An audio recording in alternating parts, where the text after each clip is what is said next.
शहद सा मीठा, थोड़ा सा खट्टा, सॉफ्ट और जबरदस्त रसीला, बनारस का लंगड़ा आम। बनारसी आम अब ग्लोबल हो चला है। लंगड़ा आम को मिला है ज्योग्राफिकल इंडिकेशन, मतलब जीआई टैग। जीआई टैग के साथ अब लंगड़ा आम को एक्सपोर्ट करना होगा आसान। इंटरनेशनल मार्केट में जीआई टैग एक ट्रेडमार्क की तरह काम करता है और जीआई टैग मिलने से आम उत्पादक किसानों को क्या फायदा होगा और भारत के कौन कौन से आम को जीआई टैग मिल चुका है, ये जानेंगे इस वीडियो में। नमस्कार, आपका स्वागत है freedom app farming Hindi channel में और मैं हूं आपके साथ कुमार पवार। दोस्तों, इस वीडियो को लाइक और शेयर कर दीजिए ताकि दूसरे किसान साथी इसको देख पाएं और साथ ही आप इस चैनल को सब्सक्राइब कर लीजिए और बेल आइकन जरूर दबाएं। दोस्तों, भारत के आम की लगभग 12 वैरायटीज ऐसी है जिनको जीआई टैग मिल चुका है और इस लिस्ट में नया नाम है लंगड़ा आम, यानी कि बनारस का आम। जीआई टैग का क्या फायदा किसानों को मिलता है, ये हम जानेंगे, लेकिन उससे पहले जानते हैं कि ये जीआई टैग क्या होता है। जीआई टैग ये बताता है कि किसी उत्पाद विशेष है वो कहां पर पैदा हुआ है और कहां पर बनाया जाता है। जीआई टैग के जरिए उत्पादों को कानूनी संरक्षण भी मिलता है। इसके अलावा जीआई टैग किसी उत्पाद की अच्छी क्वालिटी की एक तरह से गारंटी होता है, पैमाना होता है। जीआई टैग मिलने से किसी भी प्रोडक्ट की क्रेडिबिलिटी बढ़ती है और ये इंटरनेशनल मार्केट में एक तरह से ट्रेडमार्क की तरह काम करता है। इसका फायदा जो उस प्रोडक्ट को बनाते हैं या उसको पैदा करते हैं उन लोगों को मिलता है, जैसे कि रोजगार में बढ़ोतरी होती है और रेवेन्यू जनरेट होता है, यानी कि पैसा ज्यादा मिलता है। और जीआई टैग मिलने से उस उत्पाद से जुड़े क्षेत्र की एक विशेष पहचान है वो उसके साथ जुड़ती है, एक जो खासियत है वो उस उत्पाद के साथ ऐड होती है। जीआई टैग मिलने से विदेशों में जो प्रोडक्ट का महत्व है और उसकी कीमत है दोनों बढ़ती है और ये टैग इंटरनेशनल मार्केट में एक तरह से ट्रेडमार्क माना जाता है। भारत की संसद ने साल 1999 में रजिस्ट्रेशन एंड प्रोटेक्शन एक्ट के तहत ज्योग्राफिकल इंडिकेशन ऑफ गुड्स कानून लागू किया था। इस आधार पर भारत के किसी भी क्षेत्र में पाई जाने वाली विशेष वस्तु का कानूनी अधिकार उस राज्य को दिया जाता है जीआई टैगिंग के जरिए। ये जीआई टैग किसी खास भौगोलिक परिस्थिति में मिलने वाले उत्पाद का दूसरे स्थान पर गैर कानूनी इस्तेमाल है उसको रोकता है। और पहली बार साल 2004 में दार्जिलिंग की चाय को जीआई टैग दिया गया था और भारत में अब तक 300 से ज्यादा ऐसे प्रोडक्ट्स हैं जिनको जीआई टैग मिल चुका है। दोस्तों, हम आम की बात करें तो अब तक बनारसी आम या लंगड़ा आम जिसको हम कहते हैं, इसके अलावा लगभग 12 वैरायटीज आम की ऐसी है जिनको जीआई टैग मिल चुका है और इस लिस्ट में सबसे ऊपर आता है the king of Indian mangoes, यानी कि अल्फांसो। इसके अलावा मलिहाबादी दशहरी आम है उत्तर प्रदेश का, उसको भी जीआई टैगिंग मिली है। और इसके अलावा बनाना गापल्ली फ्रॉम आंध्र प्रदेश। इसी तरह से कर्नाटक की वैरायटी है अप्पी मिडी। इसी तरह से पश्चिम बंगाल के फजली, मालदा खीरशापत्ती जिसको हम हिमसागर बोलते हैं, और इसी तरह से लक्ष्मण भोग वैरायटी है, इसको भी जीआई टैग मिला है। और बिहार की वैरायटी है जरदालू, इसको भी जीआई टैगिंग मिल चुकी है। और गुजरात का गिर केसर है वो भी जीआई टैगिंग हासिल कर चुका है।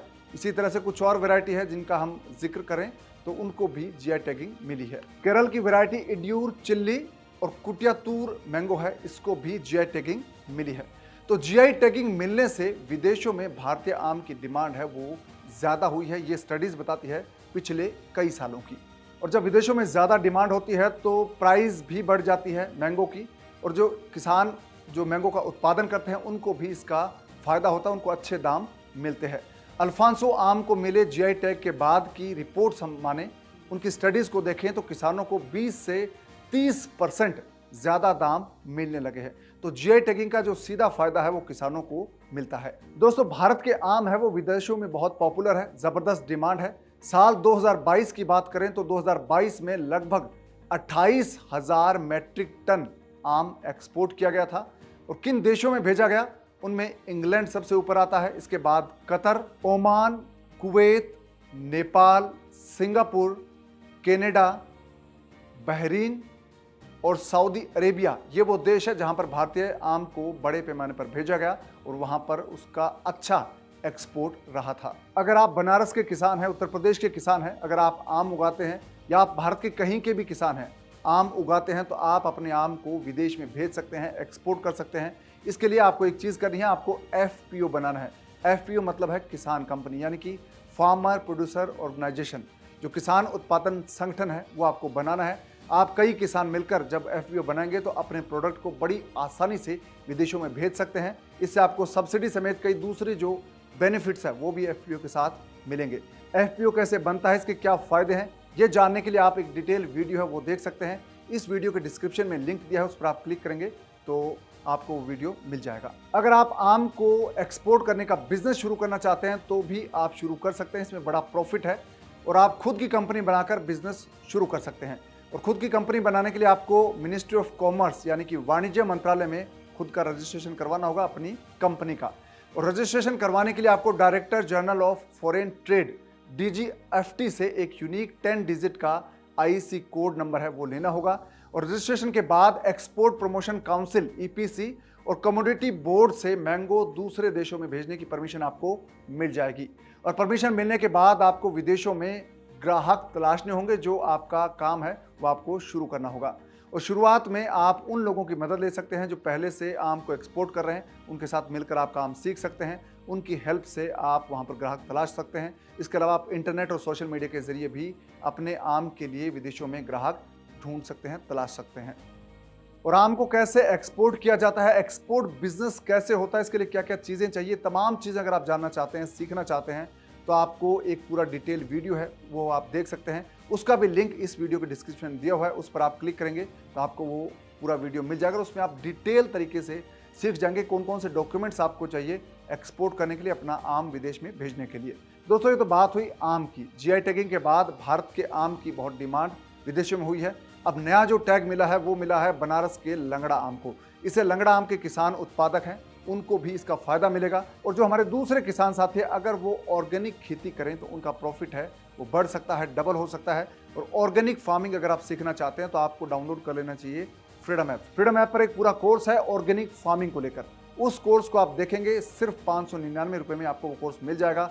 उस कोर्स में आप पूरी तरह से डिटेल सीख पाएंगे ऑर्गेनिक फार्मिंग की। तो ऑर्गेनिक फार्मिंग के लिए आपको खेत कैसे आप ऑर्गेनिक तरीके से जैविक बना सकते हैं ये सीखेंगे, कैसे आप पेस्टिसाइड और दूसरे जो फर्टिलाइजर है ऑर्गेनिक वो घर पर बना सकते हैं, और तमाम चीज़ें जो सर्टिफिकेट लेने की प्रक्रिया है वो तमाम चीज़ें आप सीखेंगे इस कोर्स में। तो आप बिना देर किए फ्रीडम ऐप को डाउनलोड कर लीजिए, इस वीडियो को लाइक और शेयर कर दीजिए ताकि हमारे दूसरे जो किसान साथी हैं उनको भी GI टैगिंग के बारे में पता चल सके। आपसे मुलाकात होगी नए वीडियो में नए टॉपिक के साथ। तब तक आप अपना ख्याल रखिए, दीजिए इजाज़त, नमस्कार।